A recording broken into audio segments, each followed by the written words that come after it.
people. They have just been falling through the cracks. They have stories. Talk to somebody that you've never met and have a conversation. Listen. God bless. Thank you all. Thank you, Brett, and the whole crew from Victoria, BC, and others who joined along the way, by the way, too. And along the same lines, we're going to hear from Garrett, Hippie. I don't know. I know him as Hippie Mountain. I'm just going to go with that. This guy biked across Canada, also to raise awareness about the Harper regime and direct democracy. Hey everybody, you can just call me Hippie if you like. So the first thing I'd like to do, I'm pretty sure Stephen Harper is pretty nearby somewhere. So as loud as we can, give me 3 Stop Harper cheers. Stop Harper! Stop Harper! Stop Harper! Oh, come on, we can do that one more time, but louder! Stop Harper! Stop Harper! Stop Harper!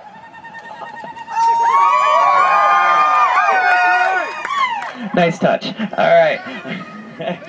So I guess some people here might be wondering what might make a guy quit his job, leave the comfort of his home, sell all of his personal belongings, leave the warm, loving embrace of his girlfriend to spend 2 months on the road solo, traveling over 4,000 kilometers on a bicycle.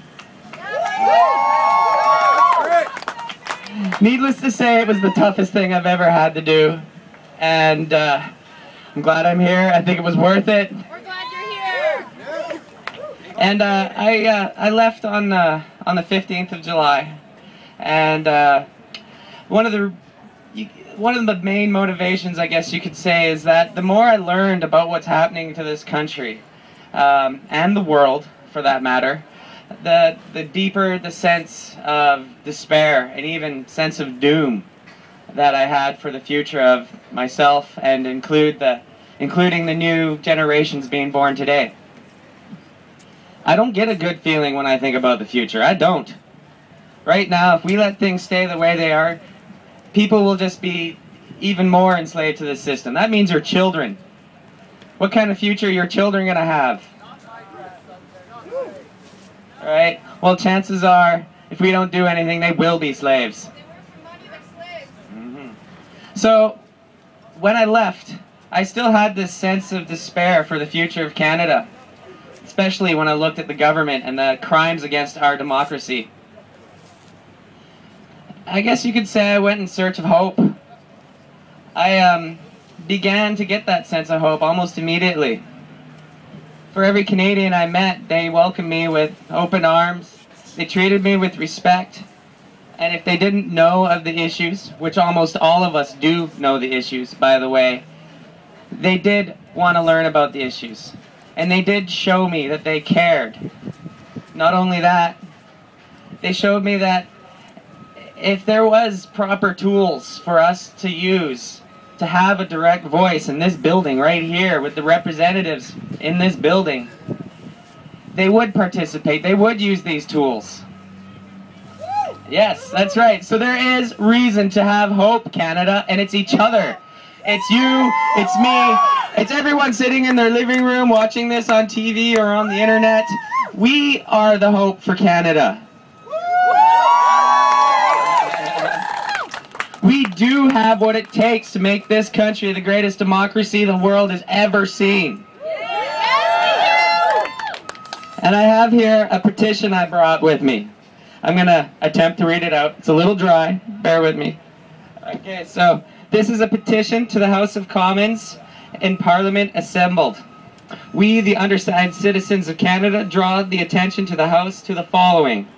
That, whereas the Charter of Rights and Freedoms guarantees and protects the democratic rights of all Canadians, including the rights to full, free, and fair elections, whereas it become evident that voter suppression techniques, including the use of phone banks or automated robocalls that impersonated other parties and or Elections Canada, were used during the May 2011 federal election.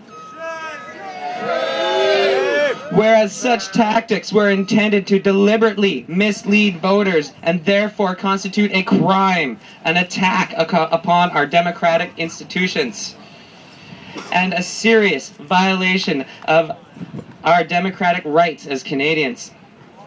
Whereas despite the ongoing investigations by Elections Canada, these illegal tactics may have successfully affected the results in multiple electoral districts, calling into question the integrity of our electoral system. Whereas given its nature as winner takes all, Canada's outdated first-past-the-post electoral system is particularly susceptible to such political interference, and the adoption of a different electoral system should be considered as a means to prevent this kind of election fraud from happening in future. And whereas the current electoral scandal has called into question the legitimate authority of Parliament, the government in Canada should consider direct democratic means of decision-making in Canada, such as citizen-initiated referenda. Therefore, your petitioners call on the government of Canada to enact legislation that will explore the adoption of alternative electoral systems, including a national referendum on whether or not to replace our current system. And will introduce a system of citizen-initiated referenda that will help rebuild Canadians' trust and integrity of our democracy.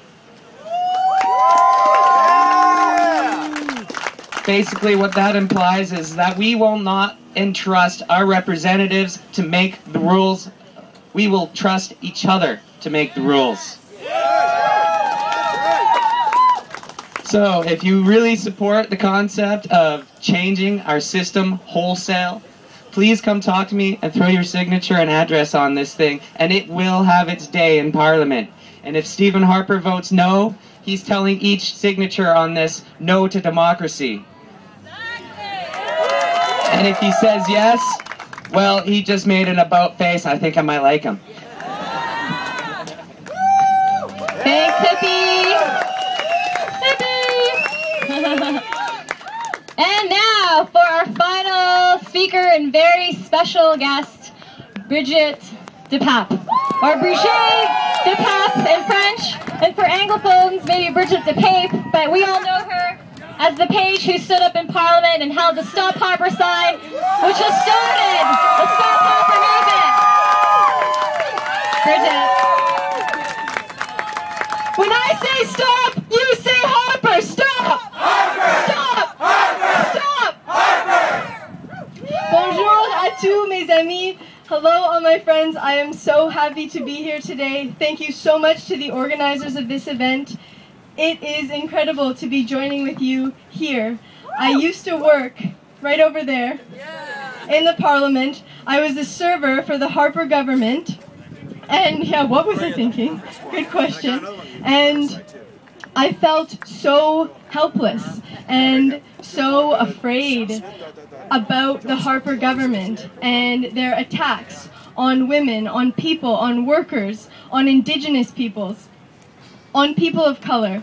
And I knew that I had to do something. But it is because of you, and because of the Occupy movement, and because of the Quebec students, that I feel and I believe that we will stop Harper.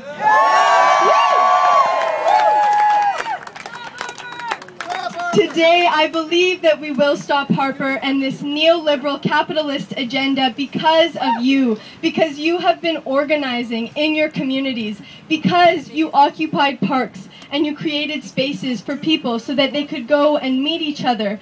You have created spaces so that people working on environmental issues to stop pipelines and the tar sands could meet people who are working on class issues, because we are all in this together. This is our movement.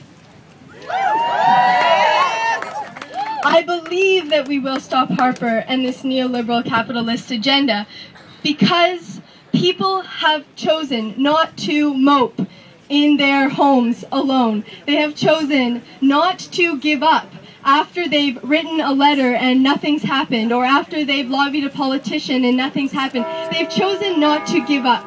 And instead, they have chosen to get out into the streets, to mobilize in their workplaces. And when the government refuses to give education that we all deserve, when the government refuses to give the public services, the housing that we all deserve, you have provided it in Occupy camps. And today we are here to demand it. I believe that we will stop Harper, and I am incredibly excited for what is yet to come. It has been wonderful to hear about some of the plans of the Occupy movement, of the environmental justice movement against the pipelines. These pipelines will be stopped. Yeah.